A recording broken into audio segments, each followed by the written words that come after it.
recognize that here, especially in the beginning and also in the end. So this is you see 150 cents. This is huge amount of possible pitches, and then he just took part of these O-tonal and U-tonal chords and attached them to other pitches, and then it goes something like this. Exactly, you can read it in his book. And so he just searched for some further constructions outside this diamond to fill up the gaps, and that is the way how he got to this 43 pitches. So he just still added then how much? 15, yeah. I have a lattice diagram of that too, Yeah. of his whole 43 note system. Okay, now let's look. Yeah, we have tonal. And that becomes Yeah. a 43 so note scale. Scroll down to that diagram. Mm-hmm. So this was my idea for a just intonation keyboard based on 19 limit, so it's a 19 odd limit. And the way Hans just played the pitches in ascending order on his app that he made, you can see where the buttons would fall on this one. For instance, if you look at C sharp, if you look at like the black area that represents C sharp, that's not a key, that's just a painted background. The buttons are actually these little squares, and they represent the pitches, but you can see that on that C sharp key, or on any of the, on the black keys, it's really easy to see. You can see how they vary in pitch. Yeah. So in other words, I used like 50-cent boundaries for each of these white and black areas to represent the piano keyboard, but the actual pitches fall somewhere, exactly wherever they belong within the octave. And they're all arranged with O tonalities connected by red lines and U tonalities connected by blue lines. And the idea was, this is just one octave, but next to this, you would have 2 octave diamonds on each side. Like the same octave, but 2 of them, one on the left and one on the right. And then it would keep alternating, 2 diamonds, 1 diamond, 2 diamonds, 1 diamond, and so on. And you could just play music extending into other octaves that way.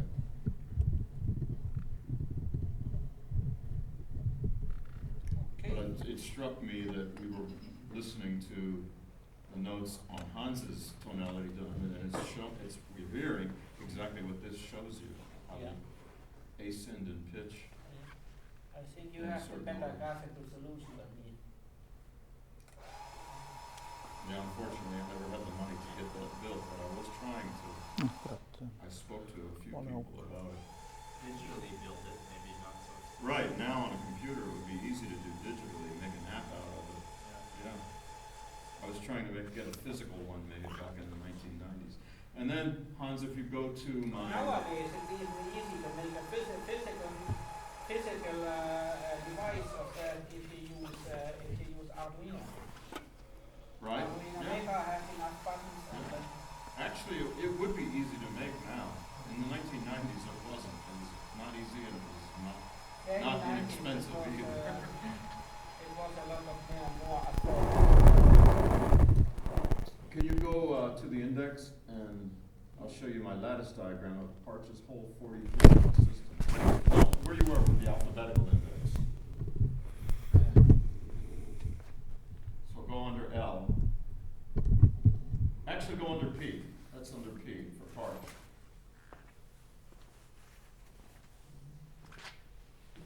Yes. And the one that says Parch 43 tone scale, inverted Monzo lattice. So this shows you on a lattice diagram how he extended the 29 notes into the 43 note scale. Keep going down because I have better ones. These were on an old version of Tonescape, but that's the best one. This one. That one's the best one. I did this, the way I made this one, it's the same as the one above it, except I used shading for each plane, so that way, it's a 4-dimensional structure, and the shading helps you see, I think, a little better all the different parts of it. Mm-hmm. It's, in other words, it's as if you're looking at the lattice as a physical object, and all the planes are pieces of glass and, you know, possibly shaded glass, and the more panes there are, the darker it gets. So the axis that goes like from the top right down bottom left, that direction, that's the 3 axis. And Here, this. right, and the lattice has a lot of coding built into it. 3 gets the shortest and thickest connection lines, and then 5 goes kind of from the top left to the bottom right, like that way. And that's a little bit longer and a little bit thinner. And then 7 is, it's kind of close to the 5, but it goes the other direction for the 7 to the first power. And that's again a little bit longer and a little bit thinner. And then 11 goes almost straight up and down, and that's the longest and thinnest. And the angle of each connector is based on, if you imagine a circle around each pitch with 0 cents at the top. Is that how I did this? Let me think of how I did this. And here's the 11. Yeah, with 0 cents at the top of the circle, as you go around the circle, that's the octave. So like at 702 cents, that's where the 3 to 2 line comes out and connects to the 3 to 2 pitch. So all the pitches are connected in that same way. And V and arrow and minus, what are those? Like That's on top. Yeah, that's the Hume notation. So you could look at the page for that too, because I have a page about Hume notation. And that one, which by the way is getting implemented in MuseScore right now as a plugin. I'm really happy about that. I've actually been texting Matthew Tan as I've been here in Estonia. I've been texting him about it. In Hume notation, I just use regular flats and sharps for the Pythagorean. So the nominals A, B, C, D, E, F, G are just based on Pythagorean. And then as you continue along Pythagorean, you get sharp, flat, double flat, and so on. But then if you introduce 5 as a factor, then I'm using plus and minus to show an inflection of a syntonic comma. And then if you do a 7-limit ratio, I'm using less than and greater than sign to represent the septimal comma. And then if you go to 11 limit, I'm using up and down, like a V as a down arrow and a caret sign as an up arrow to represent the undecimal comma. And so I originally defined it for just intonation in the 11 limit, just like with Parch. So it was perfect for describing Parch. And the whole concept here was to use only symbols that are available on any computer keyboard, so that way we could type notes in an email. This is back in the tuning list days, without having to have like some picture and say, look at the picture. Like for instance, this is Daniel Wolf's suggestion. He doesn't really stand by this, but he published this in the 1-1 journal. And these are symbols that are not available on keyboards, so you can't really use these in an email. But I extended it from 11 limit using his concept. And if you go down to the bottom of the page, this is what's getting implemented in MuseScore right now. I expanded it all the way to the 53 limit. And in fact, I had to expand it to the 61 limit to make that octave of harmonics right there. So I had to use letters because I ran out of other symbols. And of course, other languages and keyboards have symbols available, like there's the Euro symbol, I could have used that, but not every keyboard has that. Yeah. What I do, I try to keep it simple. I know that the regular ASCII symbols are available everywhere, so. But in principle, it is same principle as Hedgie. Hedgie, right. Hedgie and Hume are both based on what ultimately was Helmholtz's idea, I guess. I think that's where it began. Eitz was an early one and Helmholtz was another one. So the word Hume is an acronym of Helmholtz, Ellis, Monzo, Wolf, Monzo. I tried to put them in chronological order. Helmholtz came first, then Ellis when he translated Helmholtz's book, and then Daniel Wolf around 1979 or whatever it was, and then me in 1998.